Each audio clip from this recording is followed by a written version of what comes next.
رب اشرح لي صدري ويسر لي أمري واحلل عقدة من لساني يفقهوا قولي.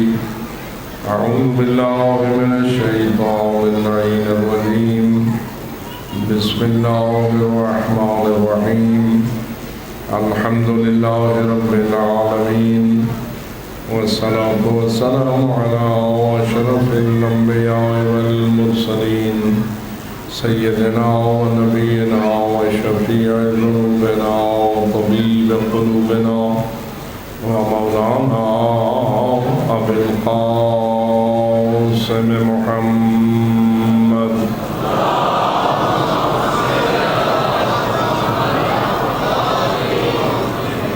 والصلاة والسلام على أهل بيته الطيبين الطاهرين المعصومين الغر الميامين المنتجبين المكرمين الذين قال الله تعالى في شانهم: إنما يريد الله ليذهب عنكم الرجس أهل البيت ويطهركم تطهيرا.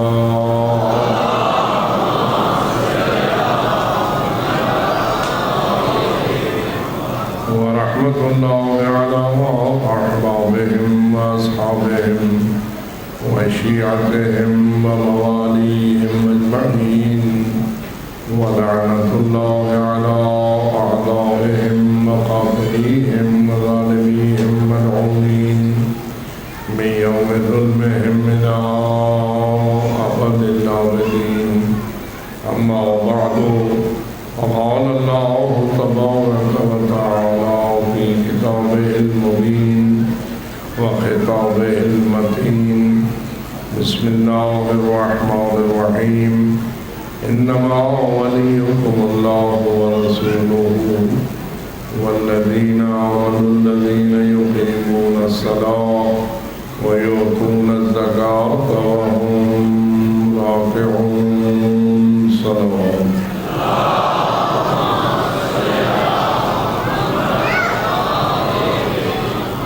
نعرہ تکبیر، نعرہ رسالت، نعرہ حیدری، حسینیت، حسینیت، حسینیت، یزیدیت، یزیدیت، یزیدیت، نعرہ صلوات.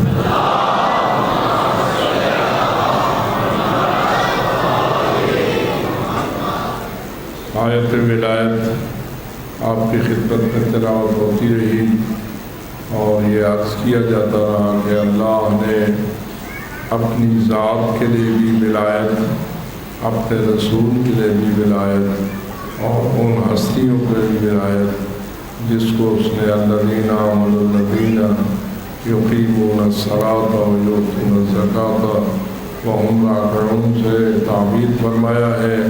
یعنی وہ ہستیاں بھی آپ کے اوپر ولی ہیں جو نماز کو ادا کرتی ہیں اور حالت رکوع میں زکوٰۃ دیتی ہیں.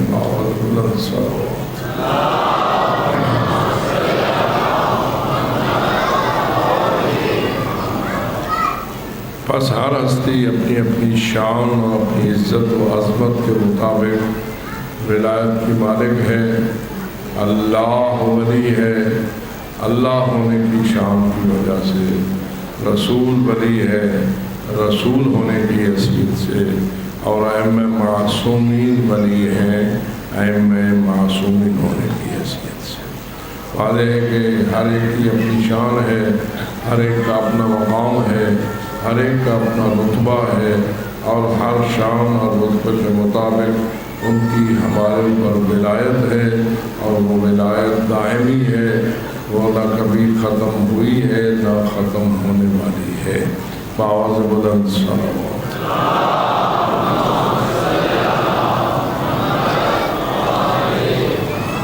اللہ رب العزت کی ولایت ذاتی ہے، وہ اس لیے ہمارا ولی ہے، ہمارا حاکم حاکم ہے، ہمارے لیے واجب التعمیل ہے اس کا حکم اور واجب الاطاعت ہے اس کا فرمان کہ وہ ہمارا معبود ہے، وہ ہمارا خالق ہے، وہ ہمارا مالک ہے، اسی نے ہمیں وجود بخشا ہے، اسی نے ہمیں وجود کے بقا کے اسباب عطا فرمائے ہیں، اور وہی خالق و رازق و مالک و مالک ہے، اور وہی ہمارا رب ہے۔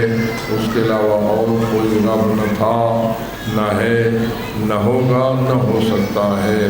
وہ وحدہ لا شریک ولایت مطلقہ حق حقیقیہ الہیہ کا مالک ہے، اور اس میں نہ اس کا کوئی شریک ہے اور نہ اس کا کوئی شریک ہو سکتا ہے۔ یہ ہمارا ایمان ہے۔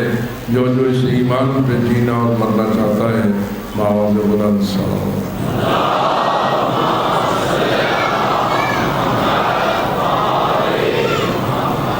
ہم جس طرح اللہ کو وحدہ لا شریک ذات میں مانتے ہیں، اسی طرح وحدہ لا شریک اسے اپنی صفات میں مانتے ہیں، اسی طرح وحدہ لا شریک اسے اپنے افعال و اختیارات میں مانتے ہیں، اور وحدہ لا شریک اسے اپنے معبود برحق ہونے میں مانتے ہیں۔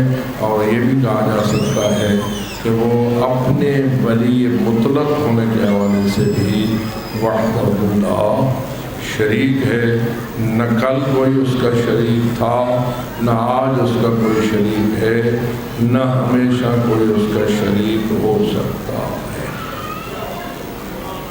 آپ ذرا اپنے سبق کو دہرائیے اور مجھے یہ ارشاد فرمائیے، پروگرام آپ کا ہمیشہ رہنے کا ہے؟ میں چھپ کر گیا ہوں، آپ کو سوچنے کا موقع دے رہا ہوں۔ جس نے ہمیشہ رہنا ہے اب وہ صلوات پڑھے۔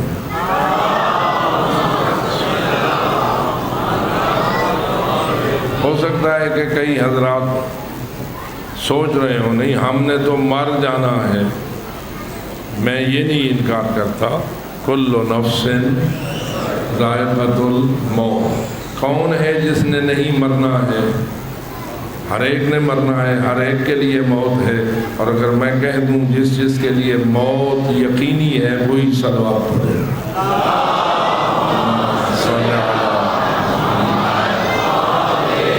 اور میری دعا و التجا ہے کہ اللہ آپ سب کو صلوات کے سائے میں موت عطا فرمائے، اس موت سے بچائے جو صلوات سے خالی ہو، جو صلوات کے سائے تلے بن جاؤ، بادشاہ بن جاؤ، وزیر اعظم بن جاؤ، صدر مملکت بن جاؤ، آپ پوری دنیا کے بادشاہ بن جاؤ، پھر بھی مرنا ہے یا نہیں مرنا ہے؟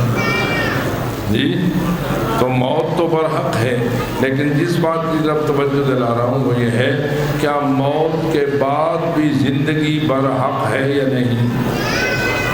جی مر کے مر جانا ہے یا مر کے پھر زندہ ہونا ہے؟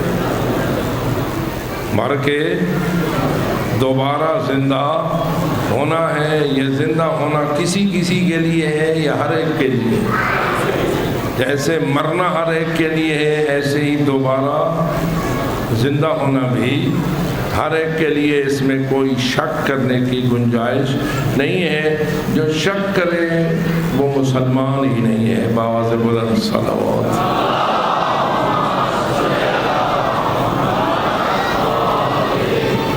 یہ دوبارہ جب زندہ ہو جاؤ گے اور زندگی آپ کو ملے گی، کیا اس زندگی کی بھی کوئی موت ہوگی؟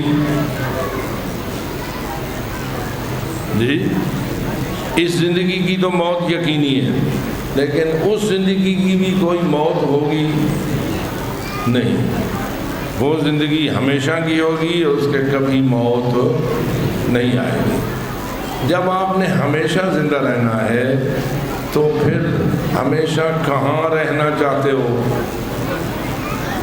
زمین تو نہیں ہوگی، یہ کائنات تو قیامت کی نظر ہو چکی ہوگی، ساری کائنات فنا ہو چکی ہوگی، سورج فنا، چاند فنا، زمین فنا، آسمان فنا۔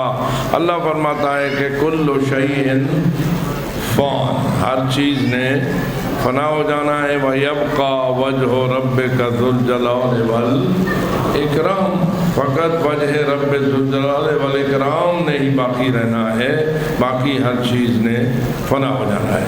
جب آپ کو دوبارہ زندگی ملے گی تو کیا اس فنا والے علاقے میں آپ پھر آئیں گے؟ فلاح والے ماحول میں آپ تشریف لائیں گے نہیں، تو آپ نے وہ ہمیشہ کی زندگی کہاں گزارنے کا سوچ رکھا ہے؟ ذرا تھوڑا سا اس سوچ کو تازہ کیجئے اور بآواز بلند صلوات پڑھیے۔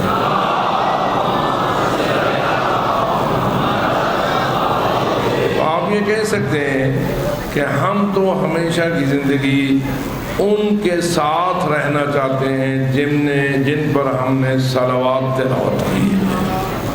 پروگرام ہے جی، صلوات والوں کے ساتھ جو زندہ رہنا چاہتا ہے بآواز بلند صلوات دے۔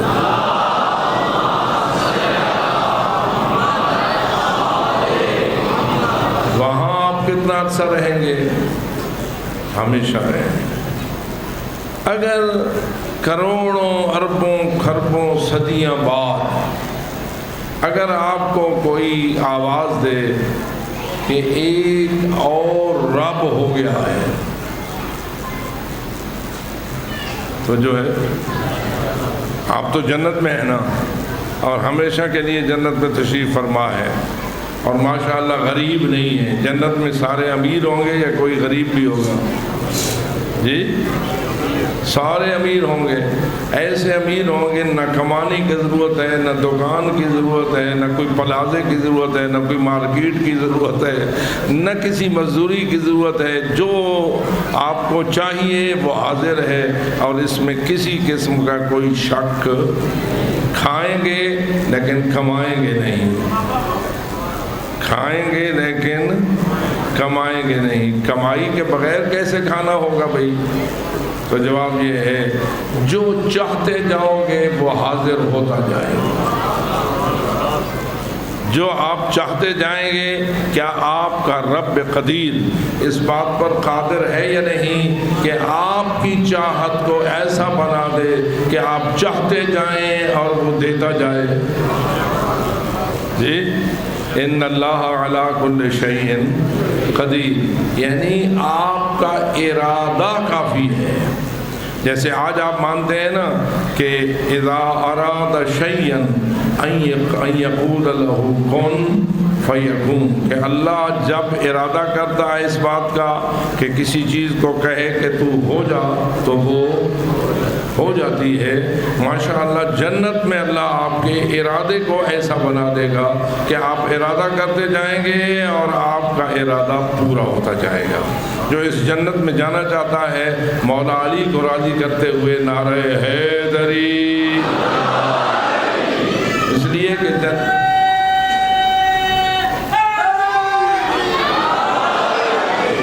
کیا امکان ہے کہ جنت کی کسی صدی کے بعد آپ کو یہ خبر آئے کہ کوئی اور رب بن گیا ہے، تو کیا آپ تسلیم کرنے کی گنجائش اپنے ذہن میں رکھتے ہیں؟ کوئی اور معبود، کوئی اور خالق، کوئی اور رازق، کوئی اور الہ، کوئی اور اللہ، کوئی اور رب کوئی ہے نہ، وہی ایک ہے اور ایک رہے گا، اور اس کے ساتھ کوئی دوسرا نہ ہے نہ ہو سکتا ہے۔ ولایت کس کی ہے؟ اللہ کی ہے یا نہیں ہے؟ اللہ کی ولایت کو کوئی قید لگی ہوئی نہیں ہے، وہ ولایت مطلقہ رکھتا ہے، ہر لحاظ سے اس کی ولایت موجود ہے، اور وہ پوری کائنات کا ولی مطلق ہے۔ انما ولیکم اللہ، اللہ آپ کا ولی ہے۔ آپ اپنے اللہ کی ولایت کو اگر تسلیم کرتے ہیں تو کیا ایسا ہو سکتا ہے کہ اللہ آپ کو کہے اور آپ نہ مانیں؟ جی ذرا اس نقطے پہ غور کریں۔ اللہ ولی ہے نا، ولی کا کہنا اور اس کا حکم ماننا چاہیے یا تھوڑی سی گنجائش نہ ماننے کی بھی رکھنی چاہیے؟ جی ماننا چاہیے. آج بھی ماننا چاہیے یا کہیں اور جا کے مانیں گے؟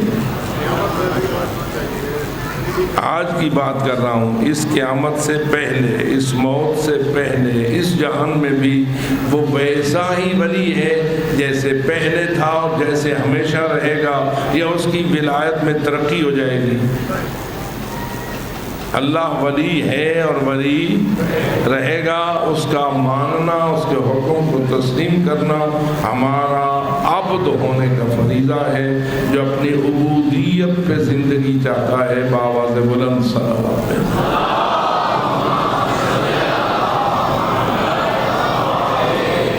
اور عبد ہوتا ہی وہ ہے کہ جو اپنے ولی مطلق کی کسی بات کی نافرمانی نہیں کرتا. یہ ہمارا دشمن شیطان ہے جو ہمیں اس راستے سے منحرف کر دیتا ہے.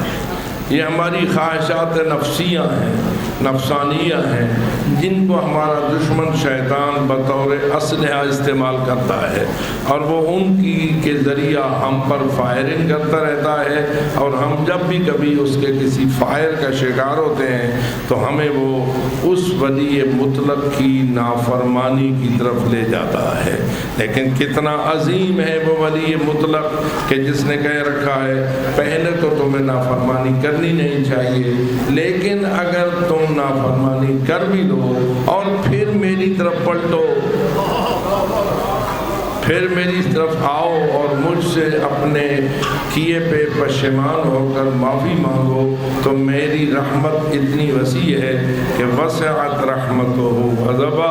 اس کا غضب حرکت میں اتنا نہیں آتا جتنی اس کی رحمت حرکت میں آتی ہے.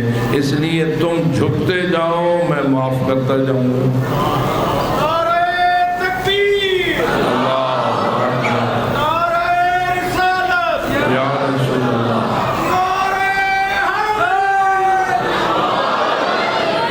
کتنا نافرمان تھا ہور.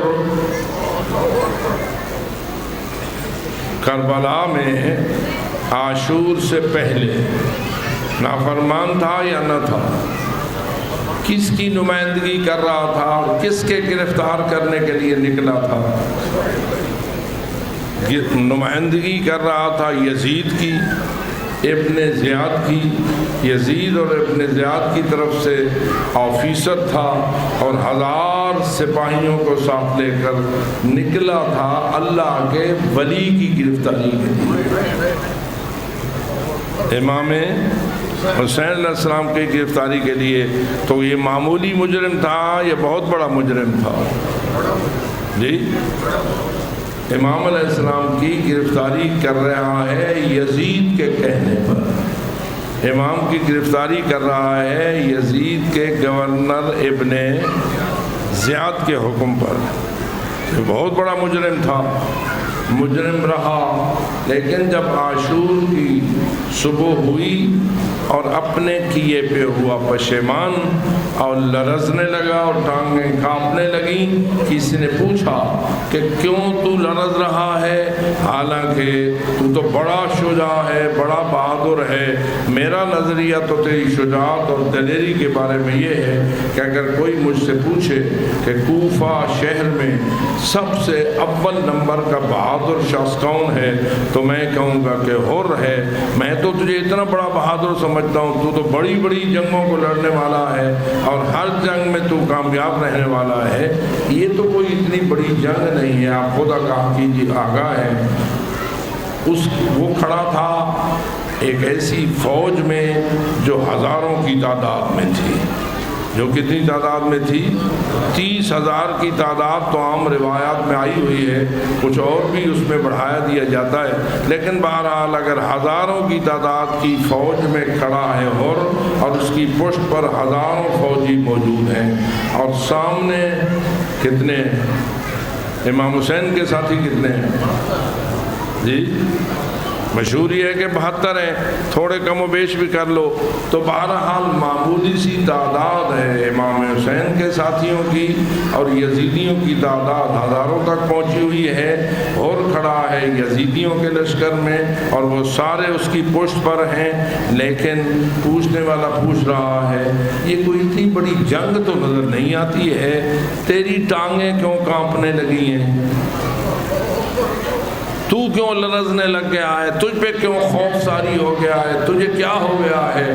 اتنا بڑا جنگجو، اتنا بڑا دلیر، اتنا بڑا شجاع، تلوار زن اور تلواریں چلانے والا، کیا ہو گیا ہے تجھے؟ اس وقت سنتے ہو خور کا جواب یہ تھا، میں جنگ سے نہیں ڈر رہا، میں ڈر اس بات سے رہا ہوں ایک طرف جنت ہے، ایک طرف جہنم ہے، ایک طرف جنت ہے اور دوسری طرف اگر ادھر کھڑا رہا جدھر کھڑا ہوں اور ان کا رہا تو سیدھا جہنم جاؤں گا، اور اگر جنت جانا چاہتا ہوں تو ادھر ہے جدھر وہ زہرا کا لال بلا۔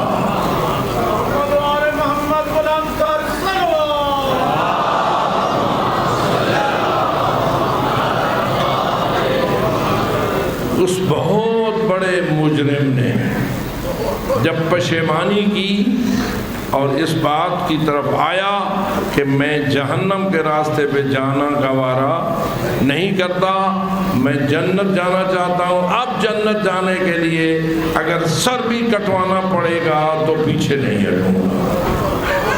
اور پھر آپ جانتے ہیں کہ سر کٹوا دیا، لیکن ایسی حالت میں کٹوایا کہ امام حسین سے اوپر کھڑے تھے اور فرما رہے تھے سچ رکھا ہے تیرا نام تیری ماں نے، انت حر فی الدنیا والآخرہ، تو دنیا میں بھی حر ہے آخرت میں بھی حر ہے۔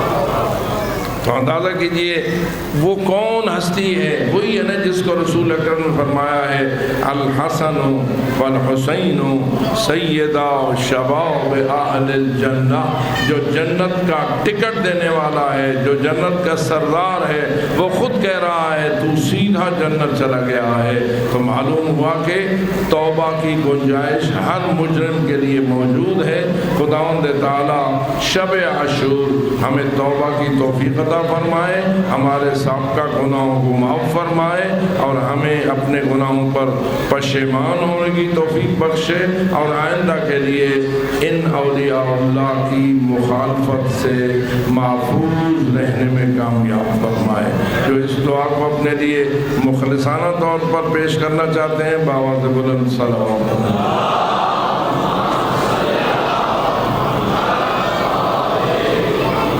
تو ولایت مطلق الہیہ میں بھی کسی شرک کی کوئی گنجائش نہیں ہے، اور یہ ولایت مطلقہ فقط اللہ کو حاصل ہے جو اس کی شان کے لائق ہے، اور اس سے کوئی اسے دینے والا نہیں۔ کیا اللہ کو کسی نے ولی بنایا یا اللہ از خود ولی ہے؟ میں ان حقائق کو آپ کے سامنے اس لیے پیش کر رہا ہوں کہ شب عاشور کی مجلس ہے، ہمارا ایمان محفوظ رہنا چاہیے، ہمارا عقیدہ محفوظ رہنا چاہیے۔ ہمارے ایمان میں سب سے بڑی بیماری اگر پیدا ہو سکتی ہے جو ہمارے ایمان کو دیمک کی طرح چاٹ سکتی ہے، اس بیماری کا نام ٹی بی نہیں، اس کا نام کینسر نہیں، بلکہ ہمارے ایمان کی بیماری کا نام شرک ہے۔ ایمان کی بیماری کا نام کیا ہے؟ شرک ہے، اور ہم چاہتے ہیں کہ کوئی مومن شرک سے آلودہ نہ ہو، ہر طرح شرک سے محفوظ رہے۔ اس لیے آپ سب اس ایمان پر ہونے چاہیے کہ اللہ ولی مطلق ہے اور اس کو کسی نے ولی بنایا نہیں، بلکہ وہ بذات خود ولی ہے۔ جیسے اس کا وجود اپنی ذات کے حوالے سے ہے، بذات وہ موجود ہے، کسی نے اسے وجود بخشا نہیں، کسی نے اسے کوئی صفت کامل عطا نہیں فرمائی، کسی نے اسے علم نہیں دیا، کسی نے اسے قدرت نہیں دی، کسی نے اسے کوئی کمال نہیں دیا، وہ خود از خود کمال مطلق ہے۔ بآواز بلند صلوات۔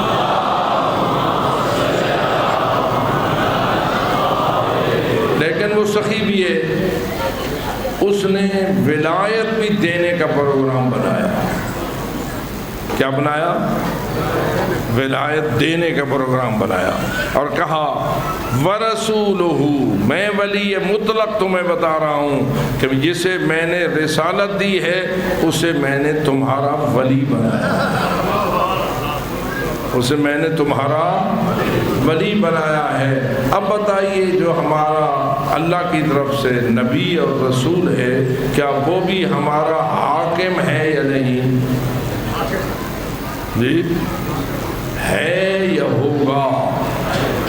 جی وہ ہمارا حاکم ہے، ہم پر ان کے حکم کی اطاعت واجب ہے یا نہیں، ان کا ہمیں مطیع ہونا چاہیے یا نہیں. لیکن اللہ کا پروگرام عجیب ہے. وہ کہتا ہے ویسے تو میں قادر ہوں اس بات پر کہ تم پر جبر نافذ کروں اور تمہیں نافرمانی کرنے ہی نہ دوں. دیکھیے یہ پوری کائنات آپ کی آنکھوں کے سامنے ہے. آپ انسانوں کے علاوہ باقی جتنی کائنات موجود ہے، درخت ہیں، پرندے ہیں، چرندے ہیں، درندے ہیں، زمین ہے، آسمان ہے، چاند ہے، ستارے ہیں، یہ ساری کائنات اس کے حکم کی 100% تابعدار ہے یا کچھ فیصد تابعدار ہے؟ جی سورج کب سے اس کی تابعداری کر رہا ہے؟ کتنے مجھے نہیں پتا، سائنسدان پتہ نہیں کیا کہتے پھرتے ہیں، اربوں صدیاں گزر گئیں، سورج اپنے بنائے ہوئے نظام الہی پہ چل رہا ہے یا کبھی ایک سوئی کی سرے کے برابر ادھر ادھر ہو جاتا ہے؟ طلوع غروب میں فرق آ جاتا ہے؟ نہیں، بلکہ جو اس ولی مطلق نے اس سورج کے بارے میں نظام بنایا ہے مجبور ہے کہ اس نظام پہ چلے اور اس میں کوئی آگا پیچھا نہ ہو. لیکن اللہ جتنا اس اللہ نے سورج پہ جبر نافذ کیا ہے اتنا ہم انسانوں پہ بھی جبر نافذ کیا ہے. جی ہمیں بھی اس نے مجبور کر دیا ہے یا مختار بنایا ہے؟ ہم با اختیار مخلوق ہیں یا مجبور مخلوق ہیں؟ جی حضرت امیر المومنین نے بڑا خوبصورت جملہ فرمایا تھا کسی شخص نے پوچھا کہ جبر و تفویض کا ذرا مسئلہ مجھے سمجھائیے، تو حضرت نے فرمایا اٹھ کھڑا ہو. وہ کھڑا ہو گیا. ہم نے فرمایا ایک پاؤں اٹھا، اس نے ایک پاؤں اٹھایا. پھر فرمایا دوسرا اٹھا، اس نے پہلا رکھنا چاہا اور دوسرا اٹھانا چاہا. فرمایا میں نہیں، جو اٹھا ہوا ہے وہ اٹھا رہے، اب دوسرا اٹھا. تو کہنے لگا کہ مولا پہلا تو اٹھا سکتا ہوں، دوسرا پہلے کی اٹھی حالت میں اٹھا نہیں سکتا ہوں. فرمایا اتنا با اختیار ہے، آگے تو مجبور ہے.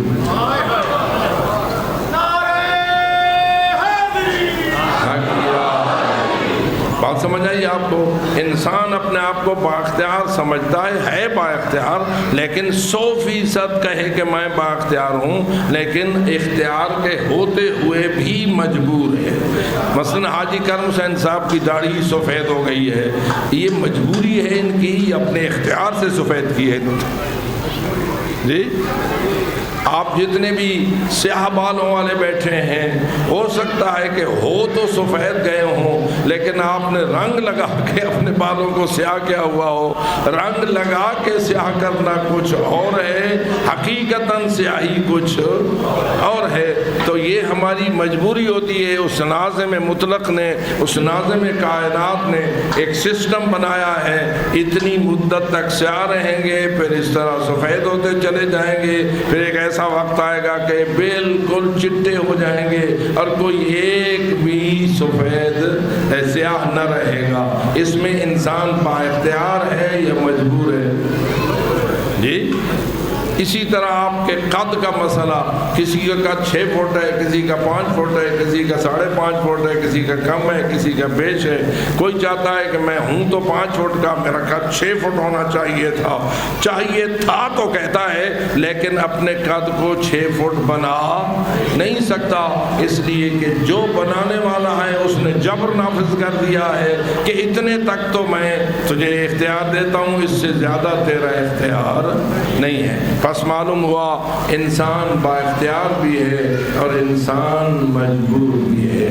جس کو مسئلہ سمجھ آیا ہے بآواز بلند صلوات۔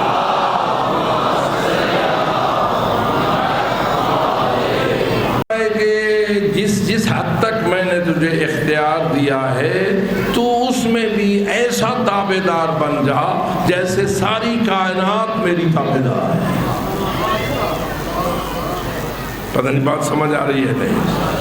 جیسے سورج تابعدار ہے، چاند تابعدار ہے، ہوائیں تابعدار ہیں، بارشیں تابعدار ہیں، زمین اپنے حرکت میں تابعدار ہے، آسمان اپنے گول ہونے میں تابعدار ہے، ہر چیز جیسے میری تابعدار ہے اور ایک ذرہ بھی میری تابعداری سے نکلنے کی جسارت نہیں کر سکتی۔ میں چاہتا یہ ہوں کہ اے انسان، جتنا میں نے تجھے اختیار دیا ہے تو اتنا ہی میرا تابعدار بن جا بآواز بلند صلوات۔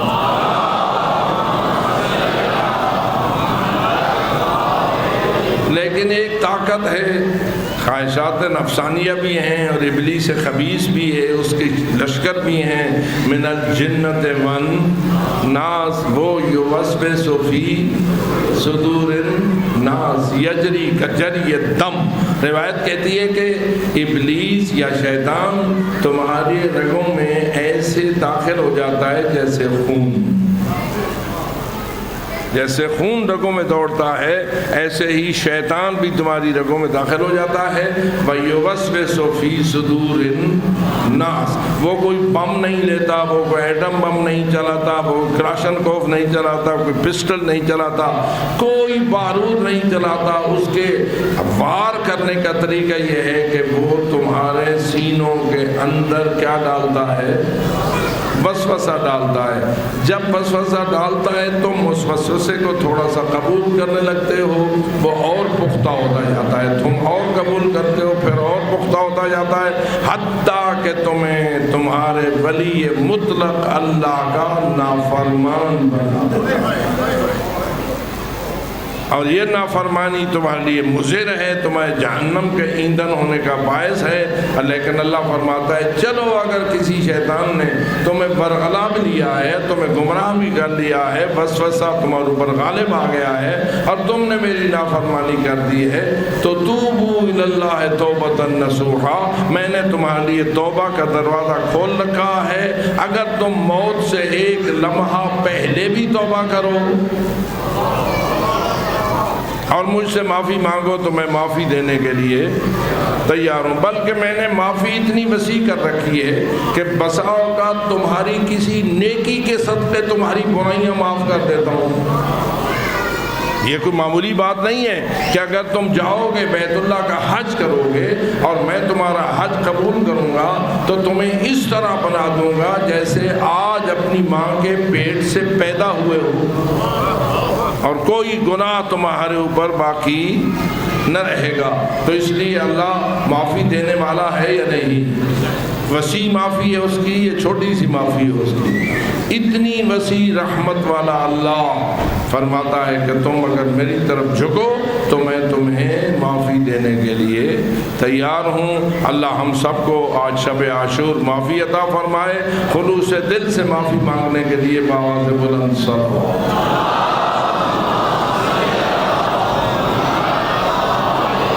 تو اس نے ولایت دی ہے اپنے رسول کو، ولایت دی ہے اپنے رسول کو۔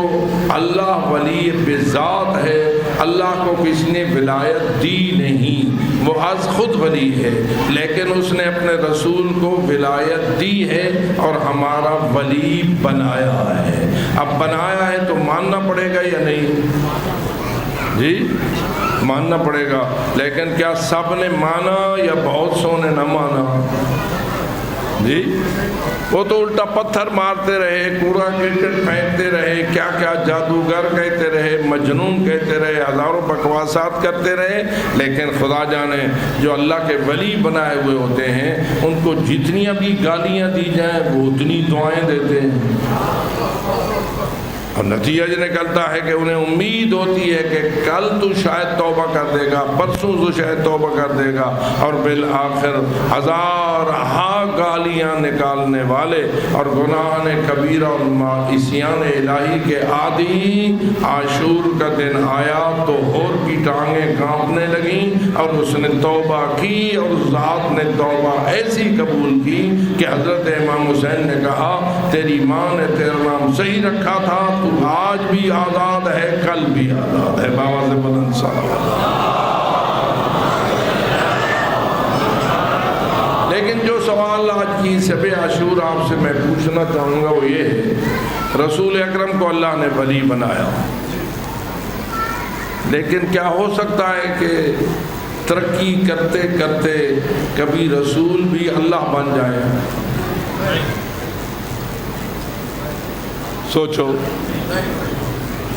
ترقی کرتے کرتے، مجھے یاد ہے میں بینکاک میں گیا بدھ مذہب کے عبادت خانے میں، وہاں گوتم بدھ صاحب کا بڑا گولڈن بت، موٹا تازہ، پتہ نہیں کتنے بڑے ڈولے، اور زمین پر بیٹھا ہوا، کئی انسانوں کے برابر اس کا سینہ، بڑا سر سونے کا بنا ہوا، تھلے پہ بیٹھا ہوا ہے۔ میں نے اپنے گائیڈ سے پوچھا یہ کون ہے؟ کہا یہ ہمارا خدا ہے۔ بات سمجھ آ رہی ہے؟ ذرا آپ بھی انسان ہیں، وہ بھی انسان ہیں، جائزہ تو لو کہ حسین کی تمہارے اوپر احسان اور کرم نوازی کیا ہے، مولا حسین کی، اور کرو کہ وہ، میں نے پوچھا یہ کون ہے؟ کہا کہ یہ ہمارا خدا ہے، وہ انہوں نے مجھے گائیڈ دیا تھا۔ میں نے پوچھا یہ شکل تو انسانی نظر آتی ہے، پہلے آخر انسان ہی ہوگا نا کہ یہ اس کا تم نے یہ بت بنا رکھا ہے؟ تو کہنے لگا ہاں انسان تھا۔ میں نے کہا کون تھا؟ کہا ایک والی ریاست کا شہزادہ تھا، والی ریاست کا شہزادہ تھا۔ چلو پتہ چل گیا بھی ہندوستان کی کسی ریاست کے والی کا شہزادہ ہوگا، اور وہ بڑا موٹا تازہ بھی ہوگا اور ٹھیک ٹھاک جوان بھی ہوگا۔ میں نے پوچھا شہزادہ تھا تو آخر انسان تھا؟ کہا ہاں۔ میں نے کہا یہ پھر خدا کیسے بن گیا؟ اب میں کس سے پوچھ رہا ہوں؟ جو اسے بدھ مذہب کا ہے اور خدا مانتا ہے۔ میں نے پوچھا جب انسان تھا تو والی ریاست کا شہزادہ تھا، کیسے خدا بن گیا؟ اب اس کا جواب مجھے آپ سوال کرنا ہے۔ کہنے لگا یہ شہزادہ جنگلوں میں نکل گیا، چلے کاٹتا رہا کاٹتا رہا کاٹتا رہا، آخر چلے کاٹتے کاٹتے خدا ہو گیا۔ بات سمجھ آئیے؟ آپ بتائیے کتنے 100 سال کا کوئی چلہ کاٹے تو خدا بن جائے؟ آپ کا عقیدہ کیا ہے جی؟ چلے تو چلے رہے، جس کو اللہ نے وما ارسلناک الا رحمتا للعالمین سید الانبیاء والمرسلین بنایا ہے، جس کی یہ شان ہے کہ لولاک لما خلقت الافلاق، اے محمد مصطفیٰ اگر تجھے پیدا نہ کرتا میں کائنات کو خلق نہ کرتا۔ آپ روزانہ حدیث قدسی کو پڑھتے ہیں، وعزتی وجلالی ما خلقت سماء مبنیہ ولا مدحية ولا قمرا منيرا ولا شمسا مضيئا ولا فلكا يدور ولا بحرا يجري ولا فلكا تسري إلا في محبة هؤلاء الخمسة الذين هم تحت القصاء۔ یہ ساری کائنات اگر میں اللہ نے بنائی ہے تو ان 5 کی محبت میں جو زہرا کی چادر کے نیچے،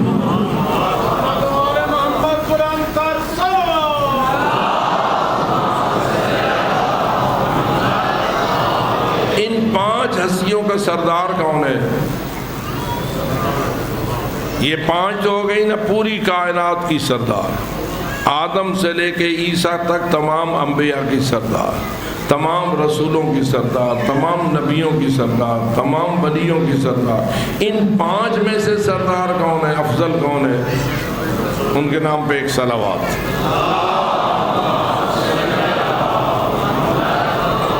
لیکن کہیں آپ کے ہاں اس بات کی گنجائش موجود ہے کہ رسول اکرم جو سارے نبیوں سے افضل ہیں اور سب رسولوں سے افضل ہیں، ساری کائنات سے اشرف ہیں، کیا ایسا ہو سکتا ہے کہ ترقی کرتے کرتے کرتے وہ بھی اللہ بن جائیں؟ جی کہیں چلو یہاں نہیں، آخرت میں، آخرت میں بھی ہوں گے، آپ جنت میں ہوں گے تو سرداری کس کی ہوگی؟ جی جنت میں سرداری ان 5 کی ہوگی یا نہیں؟ جو مانتے ہیں تو وہی جنت جا سکتے ہیں، دوسروں کے لیے گنجائش ہی نہیں ہے۔ جو جنت جانا چاہتا ہے ان 5 پر ایمان رکھنے کے لیے بآواز بلند صلوات۔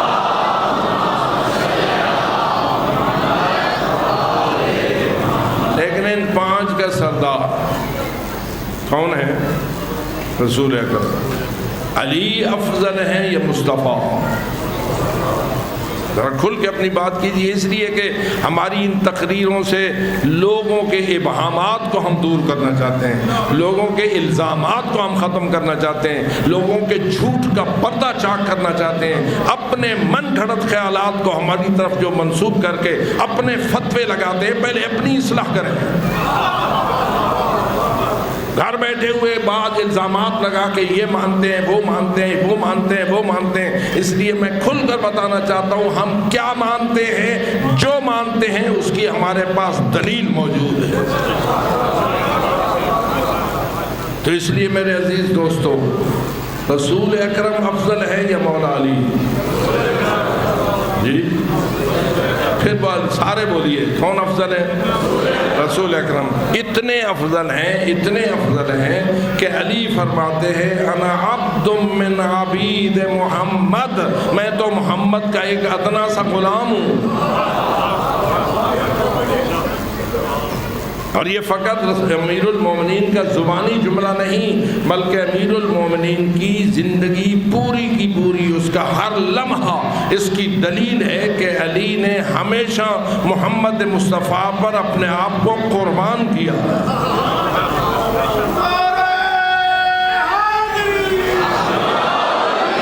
کوئی کسی پہ اتنا قربان نہیں ہوتا جتنا علی مصطفیٰ پہ قربان ہوا۔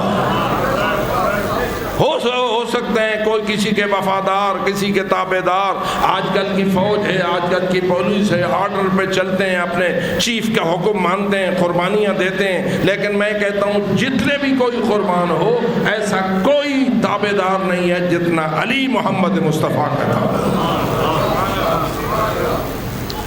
علی اس لیے علی ہے کہ مصطفیٰ کا تابع دار۔ توجہ ہے میرے محترم دوستو، جب بستر پہ سو گئے تھے، کس کے لیے سو گئے تھے؟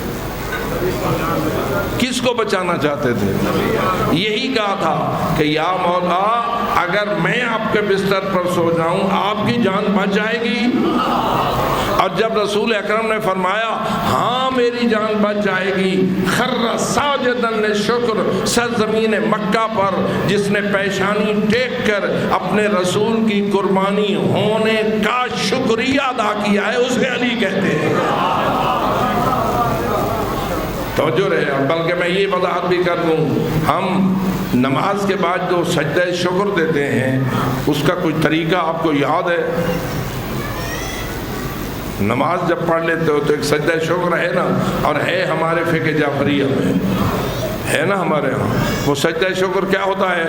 آپ پہلے پیشانی رکھتے ہیں، پھر دایاں رخسارہ رکھتے ہیں، پھر بایاں رخسارہ رکھتے ہیں، اور پھر اپنی پیشانی رکھتے ہیں۔ یعنی پیشانی رکھنے کے بعد زمین پر رخسارے بھی اللہ کی شکر کی نیت سے رکھے جاتے ہیں، اس لیے اسے کیا کہا جاتا ہے؟ سجدہ شکر۔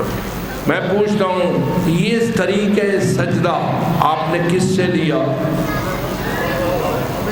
یہ انداز سجدہ شکر آپ کو کس نے سکھایا؟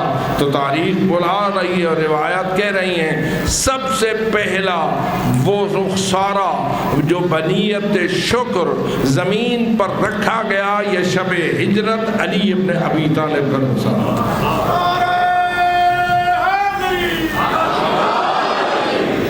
اور ہم اللہ کے ممنون احسان ہیں کہ اس نے ہمیں ایسی نماز دی ہے کہ جس نماز کے بعد ہم علی کی سنت پر عمل کرنے میں کامیاب ہو جاتے ہیں۔ اور کتنا نیک بخت ہے وہ نمازی جو نماز پڑھ کے سنت حیدر کرار پر بھی عمل کرتا ہے، جو عمل کرنا چاہتا ہے بآواز بلند صلوات پڑھے۔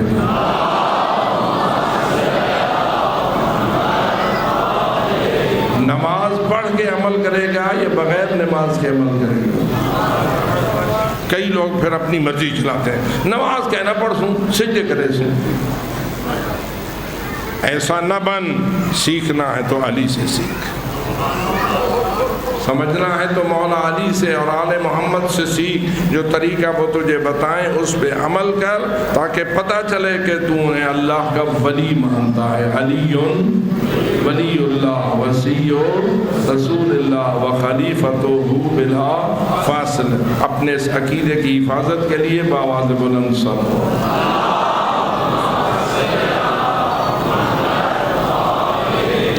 تو عزیزان من، رسول افضل، علی ان کے غلام اور رسول ان کے سردار۔ کب سے سردار ہیں؟ توجہ رہے، یہ سرداری رسول اکرم کی کب سے شروع ہوئی اور علی نے غلامی کا اقرار کب سے کیا؟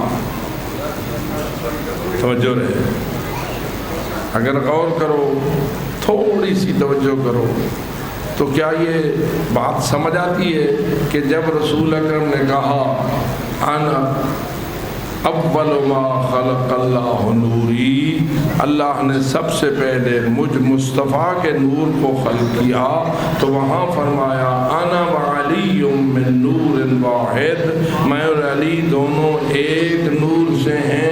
اس وقت سے نور محمد کو سردار بنایا، نور علی کو ان کا غلام بنایا۔ تو جو رہی ہے اس بات کی طرف، انا وعلی من نور واحد، ایک نور سے ہوتے ہوئے برابر کیوں نہیں؟ پتہ نہیں میری بات آپ تک پہنچ رہی ہے نہیں؟ دونوں ایک نور سے ہیں، اس حدیث کے مطابق ہے انا وعلی من نور واحد، علی و محمد ایک نور سے ہیں، تو پھر دونوں برابر کیوں نہیں؟ ہونا تو چاہیے نا برابر، ہماری ظاہری فکر کے مطابق تو برابر ہونا چاہیے کہ ایک نور سے ہیں دونوں برابر گئے، لیکن نہیں، جس نے نور بنایا ہے اس نے فیصلہ کیا ہے یہ سرداری کرے گا یہ غلامی کرے گا۔ پتہ نہیں توجہ ہو رہی ہے یا نہیں؟ یہ نور محمدی کرے گا سرداری اور نور حیدری کرے گا غلامی، اور نور حیدری کی عظمت کا راز یہ ہے کہ غلامی میں ایک سرے برابر بھی فرق نہیں لائے۔ اسی لیے حضرت امیر المومنین نے جس وقت آپ کے سر پہ ضربت شہادت لگی اور ابن ملجم نے آپ کے سر اقدس پہ تلوار ماری، تو اس وقت علی کی زبان پہ کیا جملہ آیا؟ بسم اللہ وباللہ وعلی ملت رسول اللہ فز برب الکعبہ۔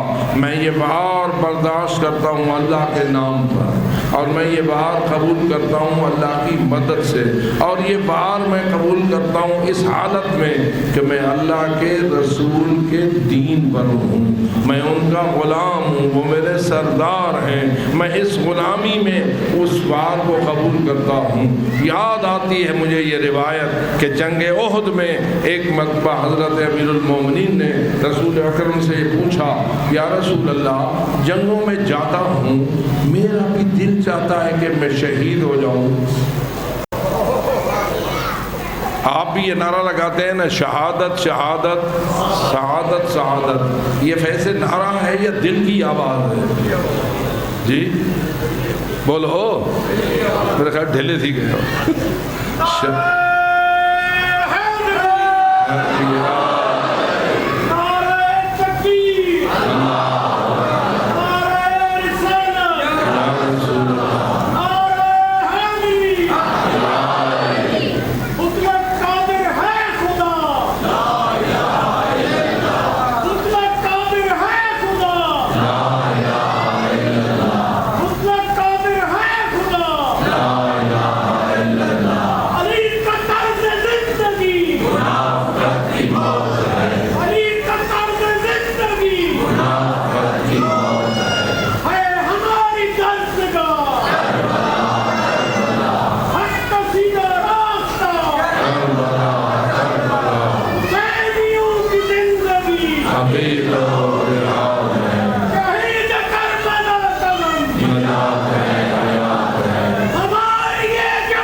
بات آ گئی نا، شہادت کا نعرہ ہے فقط یا دل کی آواز ہے؟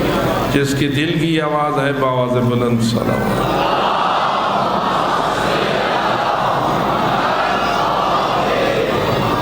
تو حضرت جناب امیر المومنین نے عرض کیا یا رسول اللہ، دل تو چاہتا ہے کہ میں بھی شہید ہو جاؤں، شہادت بہت بڑا مقام ہے، رتبہ ہے، درجہ ہے، لیکن میں تو جاتا ہوں اور جنگ کا فاتح بن کے واپس آ جاتا ہوں۔ تو حضرت رسالت میں آپ نے فرمایا علی تیرا مقدر شہادت ہے لیکن ابھی نہیں۔ بیان پہ افراد میں کہوں گا وہ رسول کہنا چاہتے ہیں اے علی ابھی میرے دین کو تیری ضرورت ہے،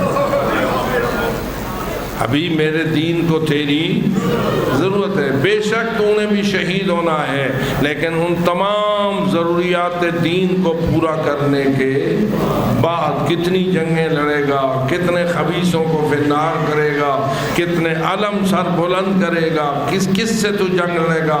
مشرکوں سے لڑا ہے، کافروں سے لڑا ہے، منافقوں سے لڑے گا، جنگیں تیری جاری رہیں گی، بالآخر شہادت تیرا مقدر ہے۔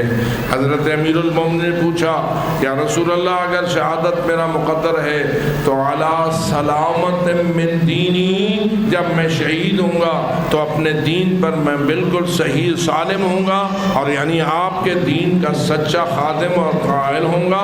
تو رسول نے فرمایا یقیناً تو اپنے دین کی سلامت پر ہوگا اور تبھی تو تجھے شہادت نصیب ہوگی۔ اسی لیے علی کو جب ضربت لگی تو علی نے فرمایا بسم اللہ و باللہ وعلی ملت رسول اللہ ہے، کہ یہ وار جو میری شہادت کا باعث بن رہا ہے اور اس وار نے میری جان کو بالآخر ختم کر دینا ہے اور میں نے انا للہ کی منزل پر پہنچ جانا ہے، شہادت میرا مقدر ہے، لیکن میں اپنے رسول اللہ کے دین پر ہوں اور فزت برب الکعبہ، اور یہی رب کعبہ کی قسم میری کامیابی ہے کہ جو وار میری شہادت کا باعث بن رہا ہے اس میں میں اپنے اللہ کے دین پر ہوں اور اپنے رسول کی تابعداری میں ہوں۔ بآواز بلند صلوات۔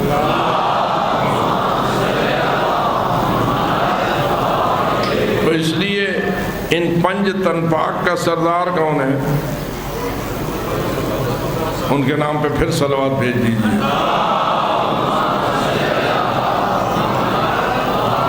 واضح ہے کہ علی سے رسول افضل، زہرا سے علی افضل، اور علی و زہرا حسنین سے افضل، اور حسنین باقی تمام ائمہ خدا سے افضل۔ یہ ہمارا ایمان ہے، جو اسی ایمان پہ ہے میرے ساتھ مل کے بآواز بلند صلوات۔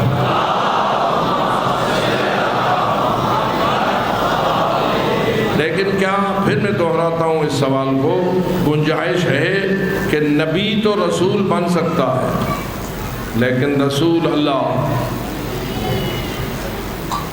1,24,000 انبیاء تھے نا، ان میں سے کتنے رسول تھے؟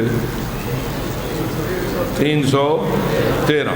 یعنی وہ نبی کیا ترقی کر کے کیا بنے؟ رسول بنے۔ اللہ نے ان نبیوں کو کیا بنایا؟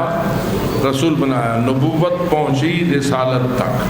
آپ کہتے ہیں محمد رسول اللہ، کیا آپ ان کو نبی نہیں مانتے؟ جی نبی مانتے ہیں، لیکن ان کا رسول ہونا ان کے نبی ہونے کی دلیل ہے۔ جب ہم نے انہیں رسول کہا تو اس کا مطلب یہ ہے کہ وہ یقیناً نبی ہیں۔ ہر نبی ہی رسول بن سکتا ہے، بغیر نبوت کے رسالت کسی کو نصیب نہیں ہوتی۔ نبی بھی ولی ہوتا ہے، رسول بھی ولی ہوتا ہے، امام بھی ولی ہوتا ہے، لیکن کیا ترقی کر کے اللہ بننا جی ممکن ہے یا ممکن نہیں ہے؟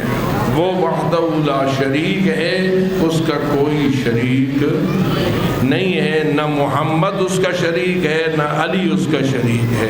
جو ہمارے اوپر الزام لگاتے ہیں وہ سن لیں، ہم علی کو عبد رسول مانتے ہیں، ہم رسول کو عبد خدا مانتے ہیں، اس لیے کہتے ہیں اشہد ان محمدن عبدہ و رسولہ۔ جو اس ایمان پر ہے بآواز بلند صلوات دے۔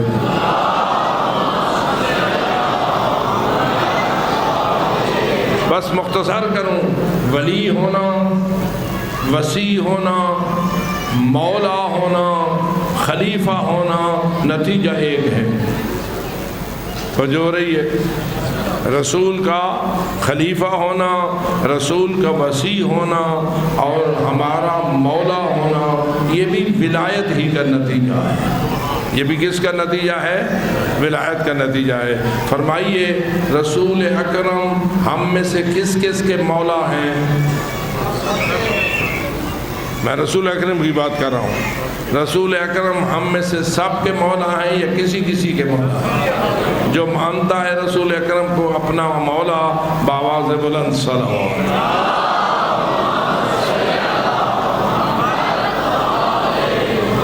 جو مولا مانتا ہے وہ مولا کی ہر بات مانے گا، یا جو پسند آئے گی وہ مانے گا، جو ناپسند آئے گی وہ نہیں مانے گا۔ جی جب مولا مانتا ہے تو مولا ماننے کا نتیجہ کیا ہے؟ ان کا ہر حکم ماننا ہے یا پسند و ناپسند پہ ڈالنا ہے۔ میں متوجہ کر رہا ہوں بعض تعلیم یافتہ افراد 4 کتابیں اور 4 سطریں پڑھنے کے بعد اپنے ذہن میں کیا کیا فطور لاتے ہیں اور مختلف قسم کے تبصرے کرتے ہیں۔ ان تعلیم یافتہ حضرات سے میں کہہ رہا ہوں تمہارے لیے اگر تمہارے پاس حق کو حل کرنے کا جذبہ نہیں ہے اور طاقت علمی نہیں ہے تو گمراہوں کی کتابیں پڑھنا چھوڑ دو، اس لیے کہ گمراہی کی کتابیں، گمراہوں کی لکھی ہوئی کتابیں اس کو پڑھنے کا حق حاصل ہے جو گمراہی کا جواب دینے کی صلاحیت رکھتا ہو، جو گمراہی کو حل کرنے کی صلاحیت رکھتا ہو۔ ورنہ یہ نہیں ہے کہ اٹھائی کتاب پڑھنا، لٹریچر پڑھ گیا اور بالآخر ذہن میں شکوک و شبہات اتنے داخل ہو گئے کہ توحید میں شک کرنے لگا، رسالت میں شک کرنے لگا، ولایت میں شک کرنے لگا، امامت میں شک کرنے لگا۔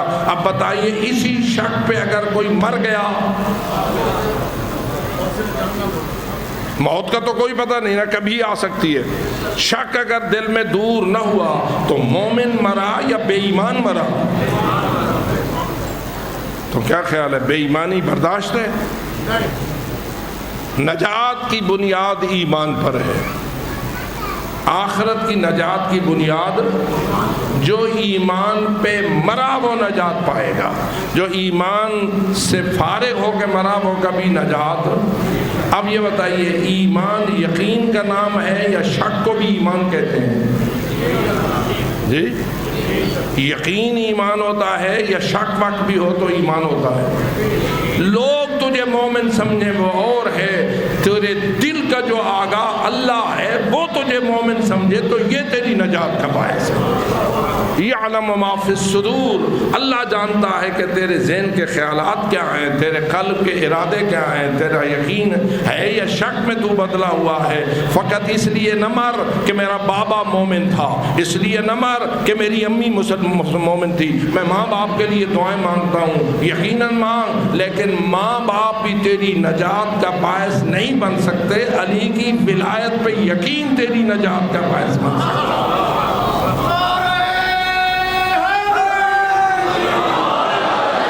تو اس لیے میرے عزیز مہربانوں، ایسی کتابیں اور ایسے لٹریچر کا پڑھنا جو تیرے ذہن میں شکوک و شبہات کو ایجاد کریں، اور تو ان شکوک و شبہات کو زائل کرنے کے لیے نہ خود کوئی علاج کرے اور نہ کسی عالم دین سے علاج کرائے اور نہ ان کو دور کرے، تو ایسی کتابوں کو پڑھنا ہی تیرے لیے جائز نہیں ہے۔ بابا سے بلند صلوات۔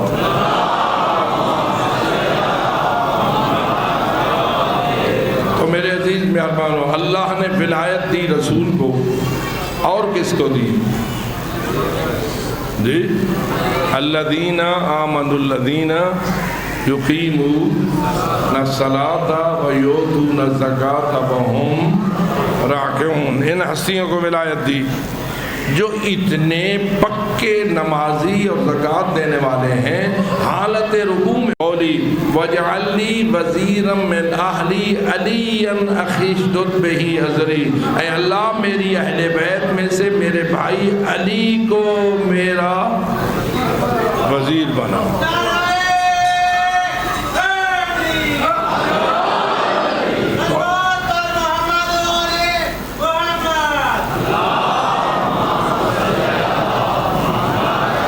وزارت علی کو اس تاریخ کو ملی یا پہلے سے ملی ہوئی تھی؟ پتہ نہیں بات میری آپ سمجھے ہیں یا نہیں۔ بے شک ٹھیک ہے 24 ذی الحجہ کی تاریخ تھی جو عید مباہلہ کی تاریخ ہے۔ روایت کے مطابق یہ تاریخ جو رکوع میں انگوٹھی دینے کی اور زکوٰۃ دینے کی ہے 24 ذی الحجہ ہے، اور اس میں اعلان تو ہوا ہے، لیکن مجھے یہ بتا اس سے پہلے نبی کا وزیر نہیں تھے؟ کیا دعوت ذوالعشیرہ میں علی کو سینے سے لگا کر رسول نے نہیں فرمایا تھا انت اخی و ولی و وصی و خلیفتی من بعدی؟ پوچھ رہے تھے رسول اکرم من یعاذرنی، کون ہے کہ دین کی تبلیغ کے بارے میں میرا وزیر بنے؟ اور امیر المومنین ایک مرتبہ نہیں 4 مرتبہ اٹھ کے کہہ رہے تھے انا اواذرک یا رسول اللہ، انا اواذرک یا رسول اللہ، یا رسول اللہ میں یہ وزارت نبھانے کے لیے تیار ہوں۔ میرے الفاظ میں جہاں دین کی تبلیغ کے لیے آپ کا پسینہ گرے گا علی اپنے خون کے دریا پیش کرے گا۔ تو کیا علی نے اس وقت بھی اپنے وزیر ہونے کا اعلان کر دیا یا نہیں؟ یہ کون سا وقت تھا جب علی 12 سال کے تھے اور رسول دین کی تبلیغ کے لیے پہلی دعوت دے رہے تھے، دعوت ذوالعشیرہ، اس میں بھی تو وزارت کا اعلان ہو چکا تھا۔ پس معلوم ہوا کہ وزارت تو میرے خیال میں میرے عقیدے کے مطابق اس وقت سے تھی جب سے اللہ نے انہیں نور کا حصہ بنایا تھا۔ انا وعلی من نور واحد، لیکن یہ وزارت کا گاہے بگاہے مختلف مراحل پر رسول اکرم اعلان کرتے رہتے تھے، اعلان کرتے رہتے تھے تاکہ سننے والے سن لیں، سمجھنے والے سمجھ لیں، انکار کی گنجائش نہ رہے، شک کی گنجائش نہ رہے۔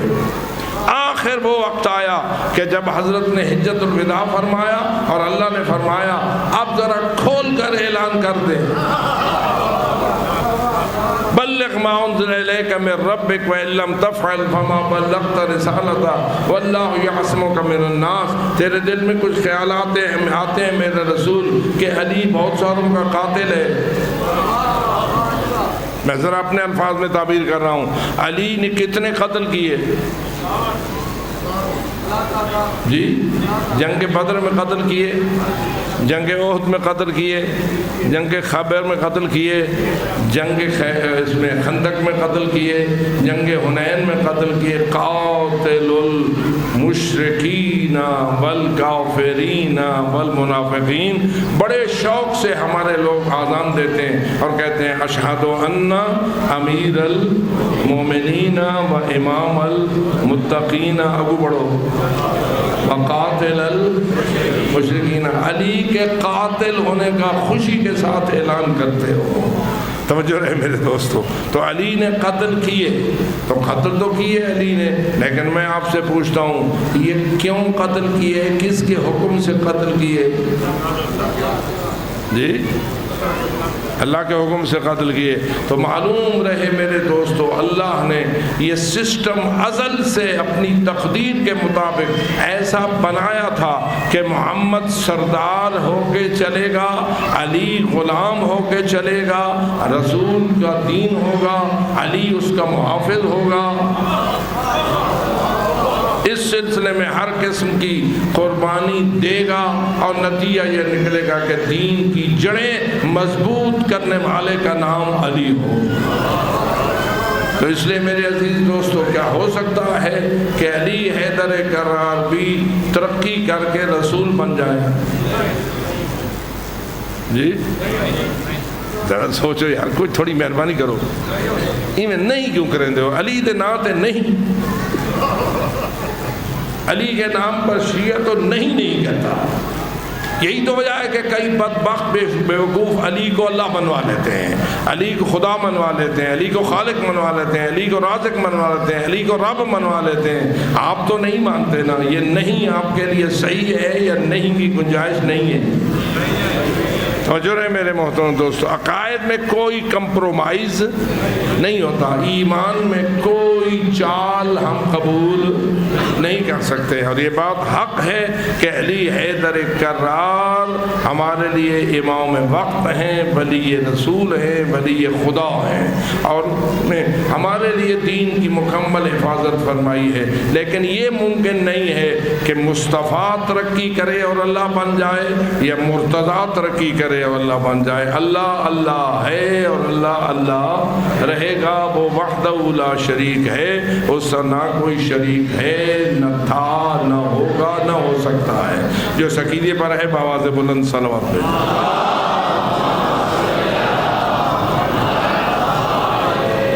علی عبد رسول ہے یا نہیں؟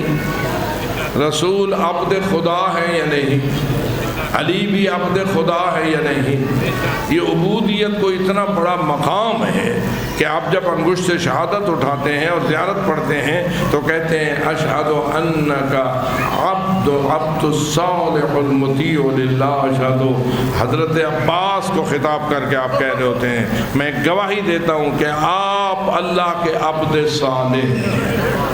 کون ہیں عبد صالح ہیں؟ کون؟ حضرت عباس۔ بتائیے عبودیت کے تقاضے عباس نے پورے کی جی کوئی کمی چھوڑی؟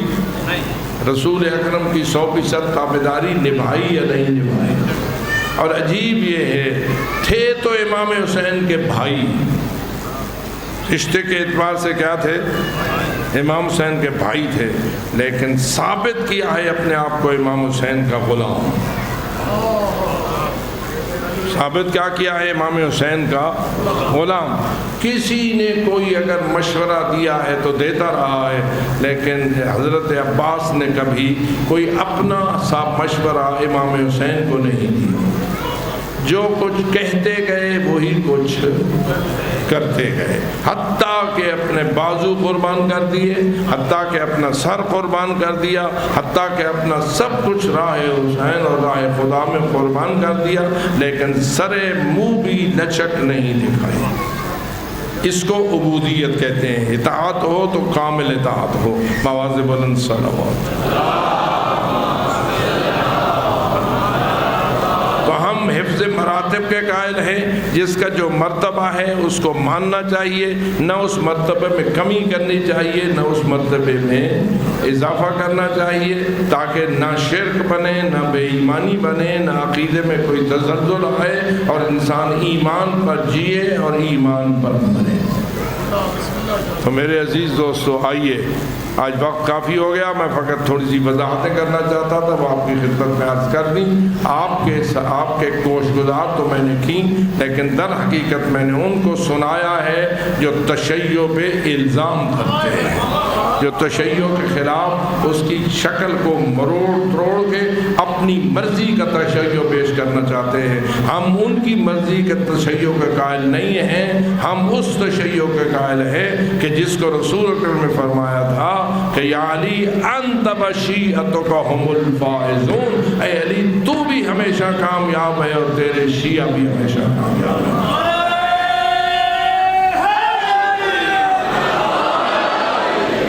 اس لیے میرے عزیز مہربانوں، اپنے مقصد اور اپنے مسلک کی حقیقت کو سمجھو اور اس پر قائم رہو، اور کسی کی وجہ سے آپ میں کوئی زلزلہ نہیں آنا چاہیے، کوئی تیرے عقیدے میں بھی تزلزل تذبذب نہیں آنا چاہیے۔ اپنے ایمان کو مضبوط رکھو، جس کا ایمان مضبوط ہوتا ہے اللہ اس کو شہادت نصیب کرتا ہے۔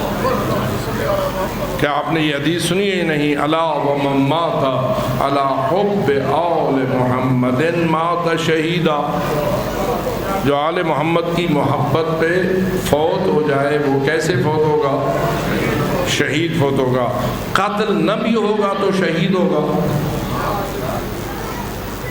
اس لفظ پہ بھی غور کرو، جتنے محبان اہل بیت اپنے بستر پہ فوت ہو جاتے ہیں کیا وہ بھی شہید ہوتے ہیں یا نہیں؟ یا فقط میدان میں جائیں اور وہاں قتل ہو جائیں تو قتل فی سبیل اللہ کی منزل پہ پہنچے تو شہید ہوتے ہیں؟ نہ، قتل ہو تو بھی شہید ہے کہ اس کے دل میں علی بستا ہے، قاتل نہ ہو تو بھی شہید ہے، اس لیے کہ وہ اپنے دل میں آمادہ ہے کہ اگر دین کو میری کہیں بھی ضرورت پڑے تو میں قدم پیچھے نہیں ہٹاؤں گا۔ آپ کا پروگرام کیا ہے؟ اگر کبھی دین کو آپ کی زندگی کی ضرورت پڑے، آمادہ ہیں یا ڈھلے ہیں؟ جی نئی کوٹھیاں بھی پڑی رہیں گی، بینک میں بیلنس بھی ہوگا، بیٹے بھی ہوں گے، دکانیں بھی ہوں گی، کاروبار بھی ہوگا، اور میں کینے چھوڑا، یہ تھوڑا سا آتا ہے نا خیال۔ تو جو کینے چھوڑا کا شکار ہوا وہ شہید نہیں، جو اپنے دل میں ٹھان چکا ہے یہ سب چیزیں قربان ہیں، ان کی کوئی حیثیت نہیں محمد و آل محمد کے مکتب پر قربانی کے نتیجے میں۔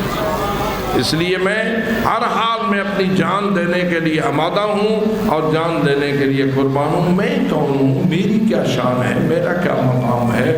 جو رسول کی ہم شکل تھا،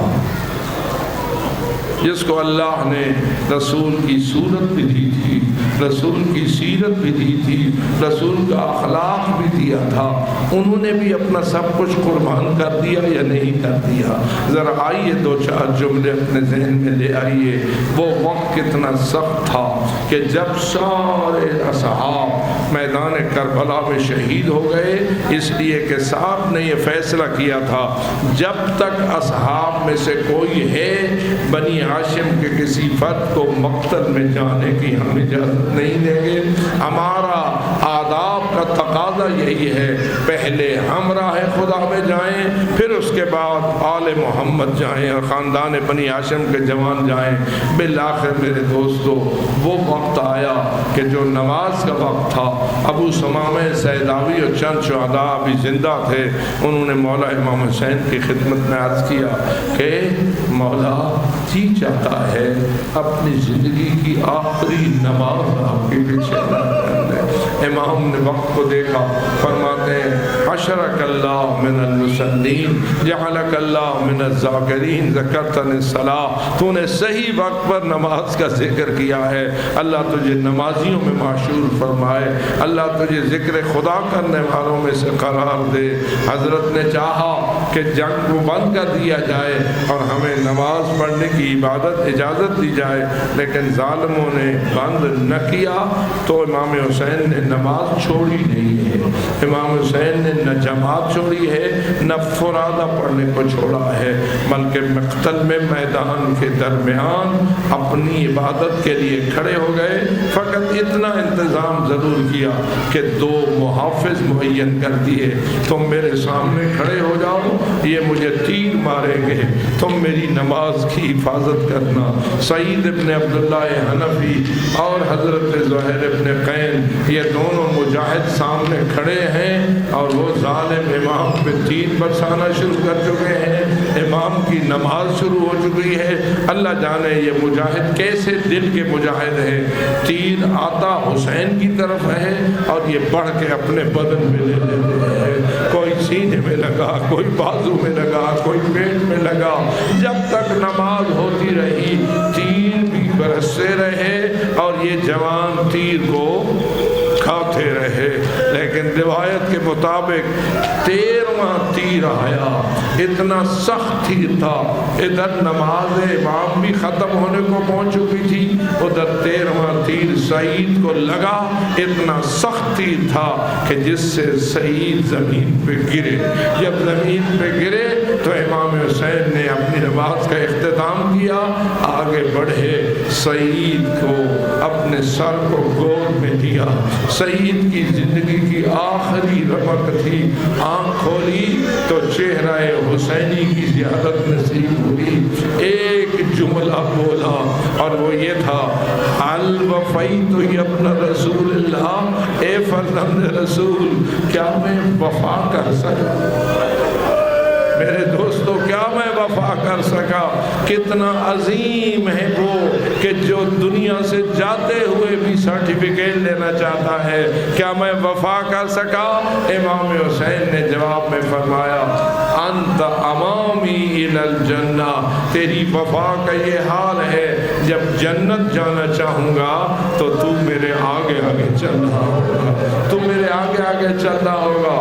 میرے عزیزو، جو لوگ بھی رونے کے لیے اکٹھے ہوئے ہو، عاشور کی شب منا رہے ہو، عزاداری مظلوم منا رہے ہو، اسی سے سیکھو تیرے مظلوم امام کے نزدیک نماز کی شان کیا ہے، نماز کی عظمت کیا ہے۔ اگر نماز معاف ہو سکتی تو حضرت امام حسین کو معاف ہو جاتی، اگر نماز کو نہ پڑھنے کی کوئی گنجائش ہوتی تو امام تیروں کے سائے تلے نماز نہ پڑھتے، اپنے جوانوں کی قربانیاں نہ دیتے اور یہ نہ کہتے کہ انت امامی الی الجنہ، تو جنت میرے آگے آگے چلا جائے گا۔ عزاداروں، وقت ختم ہوا، حضرت امام حسین کے سارے اصحاب اللہ کو پیارے ہوئے، درجہ شہادت پہ فائز ہوئے، رہ گئے فقط بنی ہاشم کے جوان۔ روایت کہتی ہے اب بنی ہاشم کے جوان اکٹھے ہوئے اور کہا، آؤ جوانو، اس کے بعد ہمیں اکٹھا ہونے کا موقع نہیں ملے گا، اس کے بعد ہم اکٹھے نہیں ہو سکیں گے، آؤ ایک دوسرے سے الوداع کر لیں، آؤ ایک دوسرے سے مل لیں اور ایک دوسرے کی خوشبو سونگھ لے۔ حضرت علی اکبر اور عباس اور تمام بنی ہاشم آپس میں الوداع کرنے لگے۔ میرا دل چاہتا ہے بیویاں بھی تو دیکھ رہی ہوں گی نا کہ کیسے الوداع ہو رہا ہے، کبھی حضرت عباس کے بازو علی اکبر کی گردن میں، کبھی علی اکبر کے بازو ابوالفضل عباس کی گردن میں، کبھی قاسم کے گلے میں، کبھی عون و محمد کے گلے میں، کبھی حضرت عباس کے بھائیوں کے گلے میں، سارے ایک دوسرے سے الوداع کر رہے ہیں، ایک دوسرے سے الوداع ہو رہا ہے۔ اللہ کرے ایسے الوداع کو بہنیں نہ دیکھیں، ایسے الوداع کو جو موت کا الوداع ہو اسے بہنیں نہ دیکھیں، اس لیے کہ بہنیں اگر بھائیوں کو الوداع کرتا ہوا موت کے لیے دیکھیں تو بہنوں کے لیے برداشت کرنا بڑا سخت ہوتا ہے۔ لیکن کربلا اس امتحان کا نام ہے کہ دختر زہرا نے دیکھا عباس علی اکبر سے کیسے الوداع ہو رہے ہیں، علی اکبر عباس سے کیسے الوداع ہو رہے ہیں۔ جب محفل محفل الوداع تمام ہوئی تو سب سے پہلا وہ جوان جو مقتل کی طرف جانے کے لیے نکلا وہ ہم شکل پیغمبر علی اکبر تھا، وہ ہم شکل پیغمبر علی اکبر تھا۔ بابا کی خدمت میں آئے، عرض کرنے لگے بابا حالی بالرخصت، کیا مجھے اجازت ہے کہ میں مقتل کو چلا جاؤں؟ روایت کہتی ہے آیت اللہ خامنئی نے بھی اپنی ایک مجلس میں کہا امام حسین نے کوئی دیر نہیں کی، کوئی روکا نہیں ہے، بس یہی علی اکبر نے مانگا اجازت نامہ، امام حسین نے اپنے دونوں ہاتھ قنوت کی دعا کی طرح اکٹھے کر دیے اور یہ دونوں ہاتھ اکٹھے کر کے اپنی ریش اطہر کے پیچھے رکھ دیے، درمیان میں اپنی داڑھی کو رکھا، آسمان کی طرف رخ کیا اور اللہ سے کہا اللہم اشہد علی ہؤلاء القوم لقد برز الیہم غلام اشبہ الناس خلقا وخلقا ومنطقا برسولک کنا اذا اشتقنا الی زیارت نبیک زرناہ ونظرنا الی وجہ، اے اللہ تو گواہ ہے وہ جوان جا رہا ہے جس کو جس طرح تو نے صورت اپنے رسول والی دی تھی تو انہوں نے اپنی سیرت کو بھی تیرے رسول کی مثل بنا دیا تھا، بولتا تھا تو محمد، چلتا ہے تو محمد، بیٹھتا ہے تو محمد، ہر حال میں محمد نظر آتا ہے، اخلاق و کردار میں محمد نظر آتا ہے۔ معلوم ہوتا ہے اللہ نے امام حسین کو اپنے نانے کی شبیہ عطا فرما دی تھی۔ آپ شبیہوں کی عزت کرنے والے ہیں لیکن ذوالجناح کی عزت کرنا کچھ اور ہے، علی اکبر کی عزت کرنا کچھ اور ہے۔ امام حسین نے اپنے درد دل کا اظہار کیا، ایک روایت کے مطابق چونکہ بنی ہاشم کا پہلا جوان جا رہا تھا اس لیے چاہا کہ بیویوں سے اجازت لے لی جائے، اس لیے کہ اس سے پہلے تو غیر بنی ہاشم مقتل میں جایا کرتے تھے، خاندان بنی ہاشم کی بیویوں کے پاس جانے کی کوئی گنجائش نہ تھی، لیکن علی اکبر جب جانے لگے تو پہلے بیویوں کے خیمے میں گئے۔ روایت کہتی ہے جب اجازت کے لیے خیمے میں گئے بیویوں نے علی اکبر کو حالا ڈالا اور کہا علی اکبر ارحم غربتنا، ذرا دیکھو تو صحیح ہم وطن میں تو نہیں ہیں، ہم اپنے شہر میں تو نہیں ہیں، ہماری غربت پہ رحم کرو، ہماری مسافرت پہ رحم کرو۔ لیکن علی اکبر کیا کہے؟ علی اکبر کہتے ہیں میرے نانے کے دین کو میری ضرورت پڑ گئی ہے، میرے اسلام کو میری ضرورت پڑ گئی ہے، اس لیے سب سے آخری اذن لیا اور ایسے نکلے جیسے جنازہ گھروں سے نکلتا ہے۔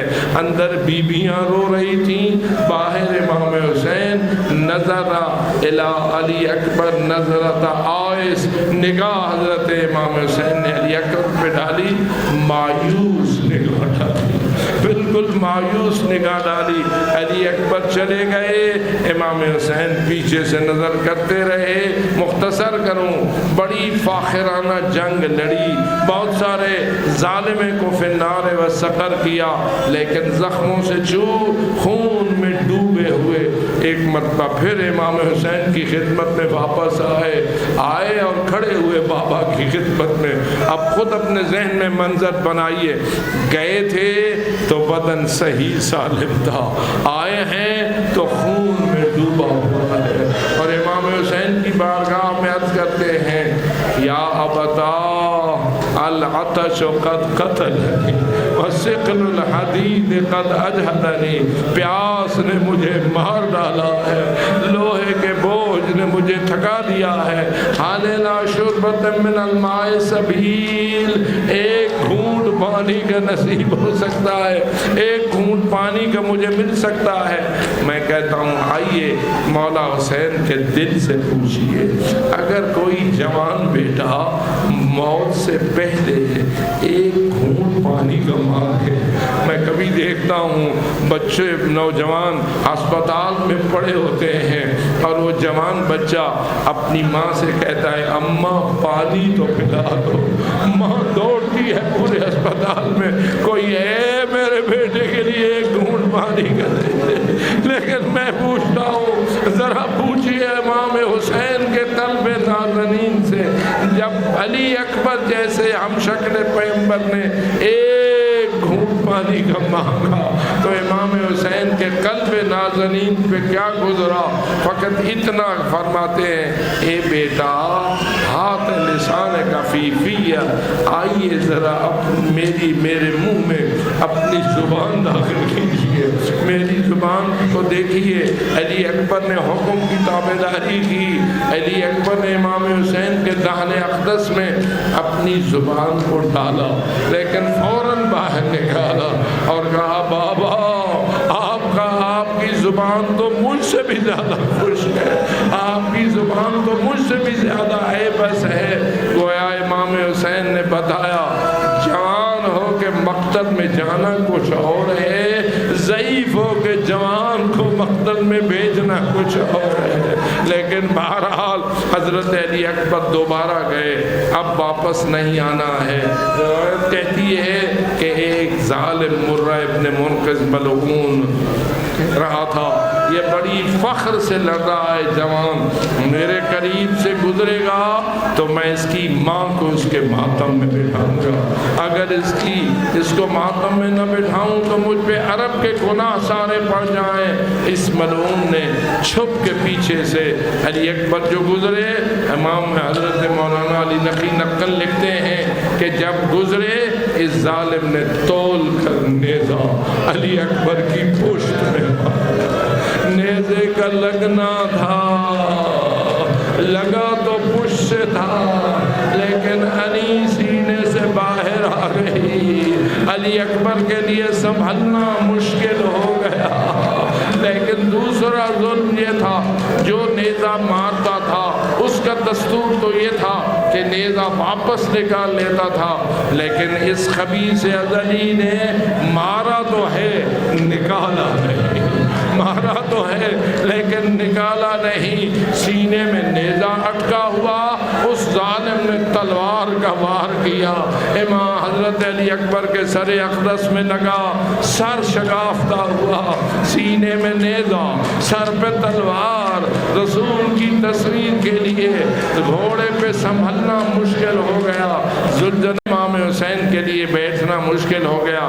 چلے میں آپ سے پوچھتا ہوں، جوان بیٹے کی لاش پہ بابا جائے تو کیسے جائے، کیسے پہنچے ضرور ہیں، لیکن روایت کہتی ہے دیکھا بیٹا ایڑیاں رگڑ رہا تھا، تڑپ رہا تھا علی اکبر، لیکن منظر یہ تھا وضع خدہ علی خدہ، امام حسین لیٹ گئے، اپنے بیٹے کے چہرے پہ چہرہ رکھا، رخسارے میں رخسارہ رکھا، روئے اور سخت روئے، اور روتے ہوئے کہا علی الدنیا بعدک العفا، بعد از دنیا خاک بر سر دنیا، بھائی میرے بیٹے تیرے بعد میری زندگی کا ہر سکون ختم ہو گیا۔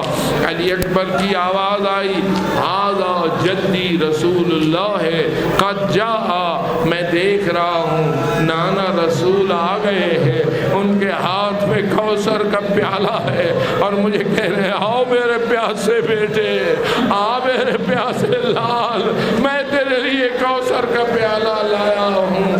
کوثر کا پیالہ پینا تھا کہ انا للہ و انا الیہ راجعون، روح علی اکبر نے پرواز کیا، حضرت امام حسین کے لیے مشکل بن گئی، اپنے جوان بیٹے کے جنازے کو اٹھائیں تو کیسے اٹھائیں۔